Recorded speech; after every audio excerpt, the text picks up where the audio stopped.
Heureux à tous et à toutes. Les nouvelles pièces sont arrivées. Donc c'est génial, on va pouvoir faire le transfert tant attendu depuis le temps de la livraison et puis tout ça quoi. Donc c'était en un colis, donc j'ai enlevé le carton de base. Hein. Voilà, donc pour laisser vraiment l'essentiel, hein, avec une notice explicative et puis un manuel de garantie. Donc je crois que c'est à les garanties 2 ans. Donc à garder précieusement, hein, à lire un petit peu aussi au cas où. Hein, c'est à moins que enfin, lire, oui, si c'est en français, parce que des fois c'est pas dit. Oui, c'est en français. Donc voilà, voilà le guide explicatif. Ensuite, on va passer à l'essentiel, hein, à ce qui nous intéresse le plus.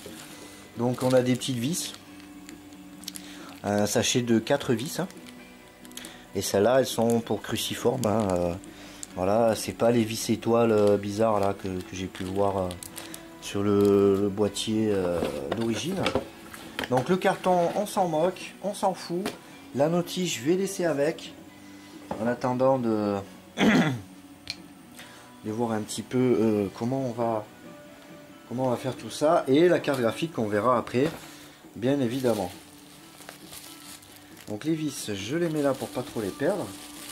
Donc déjà on voit que déjà les câbles sont entourés d'une gaine protectrice. Hein. Voilà, ça change un petit peu des câbles tout dénudés là qu'on voit à droite à gauche pour rien. Voilà, en attendant je vais débrancher ça. Ça je vais le mettre ici, ça ici. Voilà, donc ils sont assez bien enroulés, bien. Voilà, bon après c'est clair que c'est pas. Le gainage des câbles il n'est pas vraiment au top comparé à certaines. Moi sur une Aline Sonic par exemple, le drain là autour là il est vachement plus épais quoi. Vous voyez là c'est un genre de filet. Bon il est costaud hein, quand même. Hein. Bon généralement voilà on vient pas avec un couteau ou un cutter dans la tour à faire un bordel. Pour couper des câbles ou je sais pas qu'est-ce qu'on peut faire encore là avec un couteau. Donc on enlève la mousse de protection. J'aimerais essayer au maximum de bien l'enlever pour quand je vais envoyer sur sa tour elle soit, tu vois, ça on peut garder quand même. Voilà. Donc voilà à quoi ça ressemble, hein, un bon petit ventilateur 120 mm. Avec surtout ce qui est important et ce que j'aime bien, c'est pouvoir arrêter l'alimentation en mode manuel sans retirer le câble direct. Ça je trouve que c'est un bon point. Si on veut vraiment déconnecter sa tour en électricité, ce petit connecteur on-off est super intéressant. Si on veut l'aspirer par exemple, voilà, on éteint, on enlève le câble, on ouvre le capot, tac tac, le temps qu'on ouvre le capot, tout le système dedans sera déchargé en électricité et puis il n'y a plus qu'à passer un petit coup d'aspirateur tranquille, voilà. Voilà, tout simplement. Donc après dans les câbles, qu'est-ce qu'on peut voir, qu'est-ce qu'ils nous mettent? Alors bon, un 24 pins pour l'alimentation carte mère, ça d'accord. 2 alimentations disque dur, 4 alimentations disque dur. Donc voilà, j'ai pris 4 au cas où s'il veut rajouter 1 ou 2 disques durs par exemple. Bon, il faudra essayer de trouver un genre de rack qui puisse s'adapter dans ce boîtier s'il veut vraiment le garder. Hein. Enfin bref, on va passer les détails. Donc on fait comme on avait fait au départ. Ce qu'on avait fait au départ, c'est-à-dire, je vais déjà enlever tout le connecteur clavier. Hop, la souris. Hop, parce que je vais devoir mettre la tour à l'envers de façon à ce que la lime avec la traction terrestre ne se retrouve pas en bas du boîtier et à venir tout éclater ce qu'il y a sur les bords, bien évidemment. Comme je vais faire ça, comme ça plus ou moins. Donc je sais pas si on va voir quelque chose.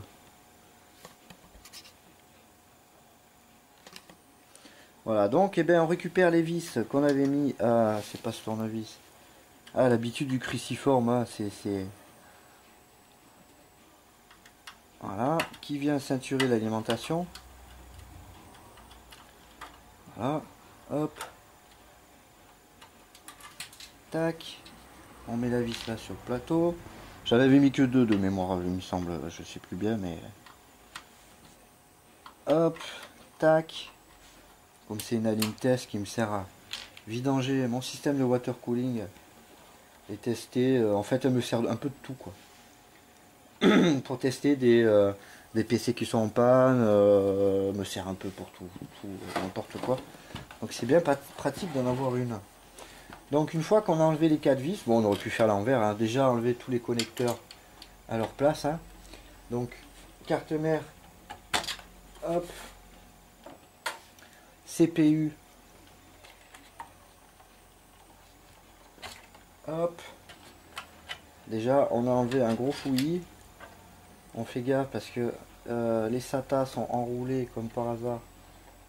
Comment ça se fait qu'ils sont enroulés là-dedans là de toute façon, il va falloir débrancher le disque dur.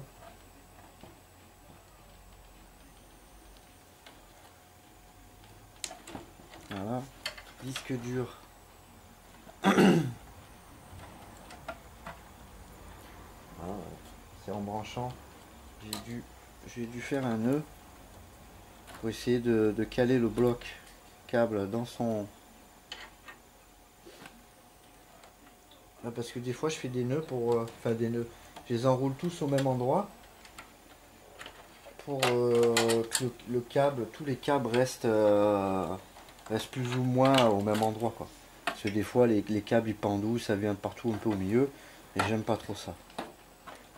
Donc on voit qu'on a une petite languette au fond qui maintient la lime. On appuie sur cette languette. On la sort. Et voici la vieille lime qui va retourner au placard la prochaine fois que j'ai besoin de faire quelque chose avec.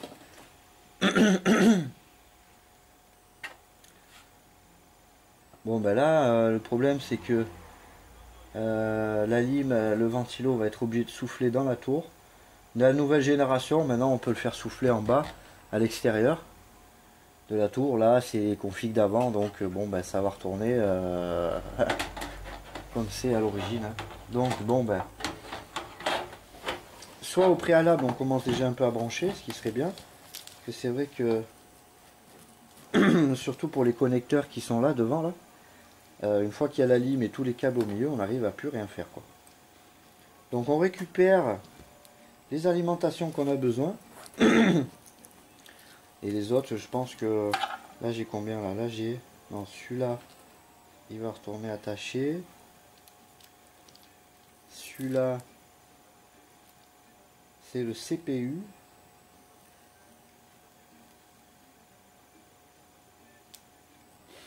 Et moi il m'en faudrait 2.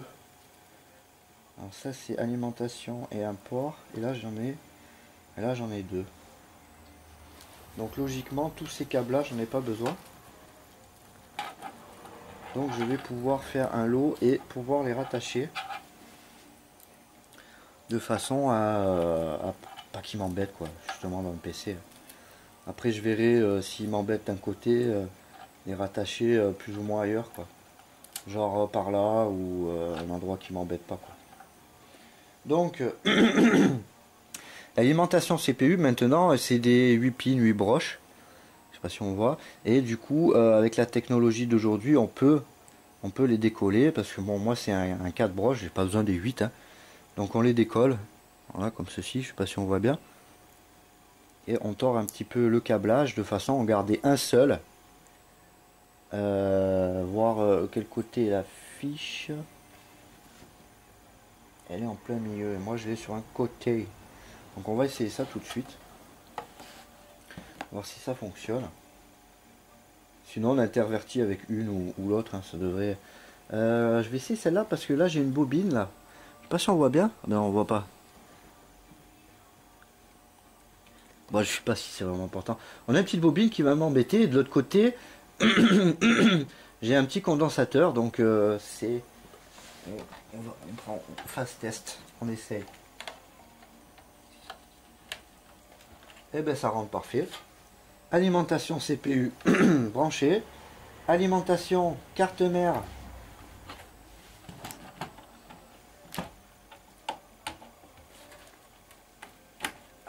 Branché. Normalement quand on entend un clic c'est que c'est bon. Alimentation, donc disque dur, j'en ai deux, je garde celle-là. Ça c'est le vrac. Je sais pas ce que j'ai un chat dans la gorge. Et c'est toujours quand on fait des vidéos que c'est le bordel. Donc, comme on voit que là j'ai un coude, on va s'en servir. Ça dépend dans quel sens qu'il est. Il est dans le bon sens, c'est génial. On va s'en servir sur le côté le plus haut, c'est-à-dire lecteur graveur. Enfin, je dis plus haut parce que la tour elle est à l'envers en fait. La tour elle est à l'envers, normalement ça, ça c'est le bas et ça c'est le haut. Enfin bref. Et tac tac, l'alimentation ici, on va essayer de passer là à côté du SATA. Connecté, je rebranche le SATA à sa place.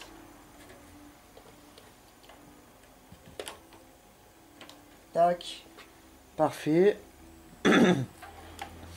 Voilà, donc du coup, ben, il nous reste ça comme câble. Donc eh ben, on met la lime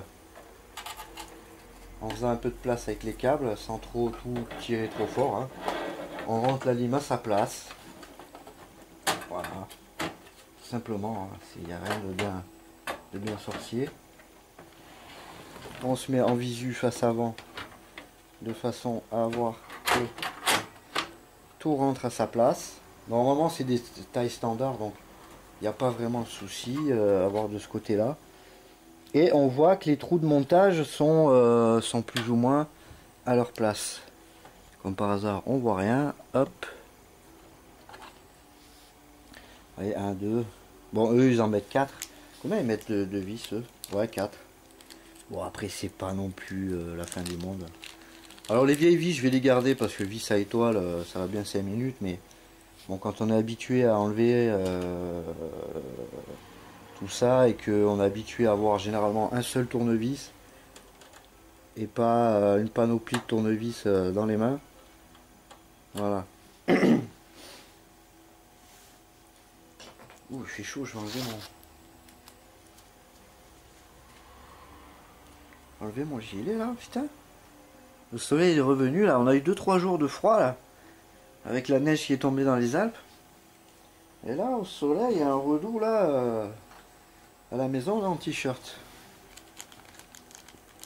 Donc, ben, on prépare un peu les vis un peu partout à droite à gauche, de façon à ce que la lime vienne à sa place droit pour éviter de forcer sur les vis, hein, tout simplement. Et comme elles sont neuves, généralement, ça force un petit chouille, mais bon, c'est pas ça qui gêne. Hein. Voilà, donc la troisième. J'ai pas trop d'angle de caméra pour vous montrer. En plus avec l'œil de... Comme je suis en décalé, avec ma vision, je vois pas trop qu'est-ce que je fais, donc c'est galère. Donc du coup, hop, on met les 4 vis en place. Bien serré.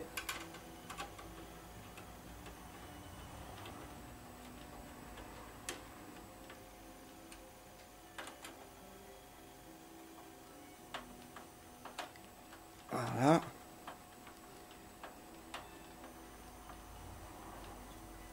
Voilà. Là on peut serrer, hein. Il n'y a pas de... Et voici une alimentation toute neuve qui est changée. Voilà, avec un bouton on-off. C'est génial. Voilà. Donc après, ben, en visuel à l'intérieur, on voit un petit peu que bon, ben, c'est un peu le fouillis hein, avec tous ces câbles. Hein, ça, je vous apprends rien, c'est toujours comme ça, plus ou moins. Donc on essaye de trouver une solution. Le truc, c'est que j'ai la carte graphique là en plein milieu. Donc pour optimiser ça, donc ça on a dit, on essaye de faire un peu dans le jargon informatique, ils appellent ça du câble management. Ouais, ça sonne bien. Ça sonne bien. Donc on essaie un peu en faisant attention à pas trop laisser les câbles sur des endroits coupants. Là c'est assez arrondi, là c'est assez arrondi. Bon, on fait quand même un peu attention quoi. Ça reste des câbles et même ceux qu'on n'a pas besoin dans l'immédiat, c'est toujours intéressant de faire attention quand même. Et pas forcer comme un béné pour au final, le jour où on a besoin d'un câble, il est à moitié coupé, arraché, enfin. Je vous laisse imaginer. Non mais c'est toujours bien de le dire parce que des fois je reçois des trucs, c'est une catastrophe. Donc là, ben, je récupère son bordel. Le petit Serflex, il servait de maintien des câbles d'origine. Et tout le surplus, bon, ben, j'essaie de faire un paquet propre. Voilà, plus ou moins. Hein. Et puis je vais lui mettre là. Tiens, paf. Voilà, c'est bien rangé. Maintenu sur un espace vide qui gênera pas le système de ventilation ni rien. Voilà, du coup, bon, c'est pas du câble management optimal, mais voilà. Surtout, ce qu'il faut penser, c'est bien laisser pas de câble là où il y a les ventilateurs, bien faire attention. Hein.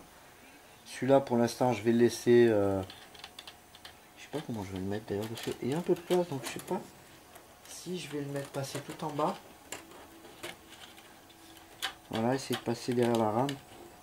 C'est le qui est là, par exemple. Voilà.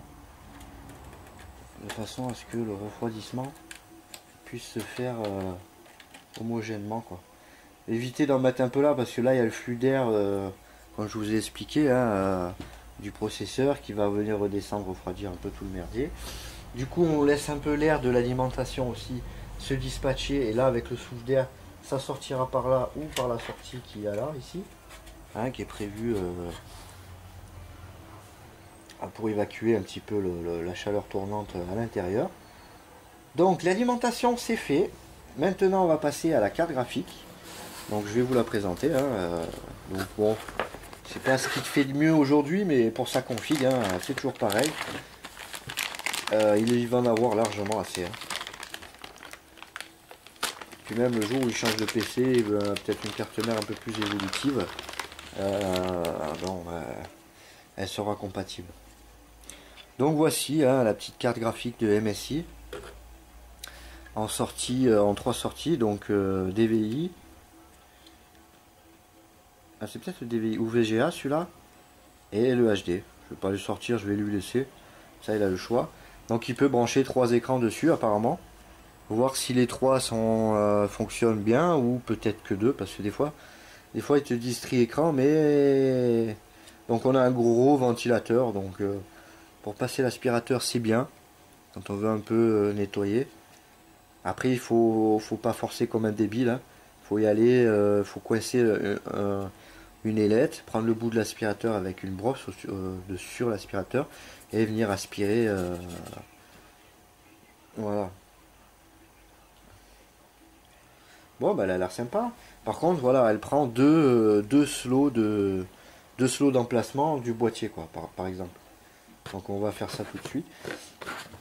Donc je suis un peu étonné, il n'y a pas de driver CD. Ah si, il y a un CD. Il y a un CD d'install à voir avec Linux comment ça fonctionne. Si ça fonctionne, une notice d'utilisation, voilà, hein, sur MSI, le truc classique quoi. Espérons qu'il y ait du français parce que des fois c'est pas souvent le cas. Et le CD d'install. Yes. Donc ça, on va mettre tout ça de côté, carton, papier, on n'en a pas besoin. Et on va s'occuper d'enlever la fameuse et la terrible, la survivante 512 MO. C'est vrai qu'elle a survécu celle-là. Mais bon, enfin, c'est bien. Hop. Donc voilà. Hein. Ça, on l'a vu en vidéo déjà. Le montage, nettoyage du ventilo, refaire la pâte thermique. Celle-là, je vais voir avec lui s'il veut la récupérer. Sinon, si j'ai d'autres PC un peu du même type que cette config là, ben, ça fait une carte graphique pour tester tout simplement si le chipset graphique ou il y a un défaut de ce côté là, tout simplement. C'est toujours utile hein, pour tester certains trucs. Des fois, on n'en a pas et on se retrouve comme... Donc, alors, là, il va falloir que j'enlève un capote. Un petit capote. Ah, il faut l'enlever au tournevis, carrément. Est-ce que c'est gênant si je l'enlève pas? Parce qu'il est fermé, mais à moins que ça soit le système de ventilation. Comment c'est refroidi, ça? Non, il n'y a pas vraiment... Enfin, je sais pas. C'est plus, voilà, du design MSI, de Fock. Voilà, après, le ventirad, l'air, elle peut s'échapper un peu partout homogènement. Surtout que je n'ai pas de ventilateur en face qui optimise le refroidissement du radiateur pour sortir l'air sur le côté. Donc, je vais voir si ça passe comme ça, très bien. Si ça passe pas, je fais sauter un capot, puis voilà. Donc bon, ben on s'axe bien dans les trous. On vérifie dans le slow que on est homogène. On appuie dessus et puis c'est fini. Voilà. Là, généralement, on a un petit détrompeur. Mais bon, sur cette config, j'ai pas de... Il n'y a pas de vis. Normalement, tu mets toujours une petite vis. Du coup, la carte, elle reste bien homogène.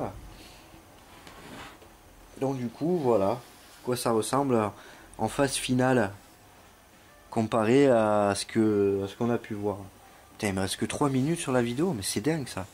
Du coup, ben, je suis obligé de quitter. Le temps de tout brancher, de mettre la tour à l'envers, enfin dans le bon sens, de supprimer cette vidéo là parce que j'ai plus de place apparemment sur la SD, de la mettre sur le bureau, de la supprimer de la SD, de revenir vers vous. À tout à l'heure.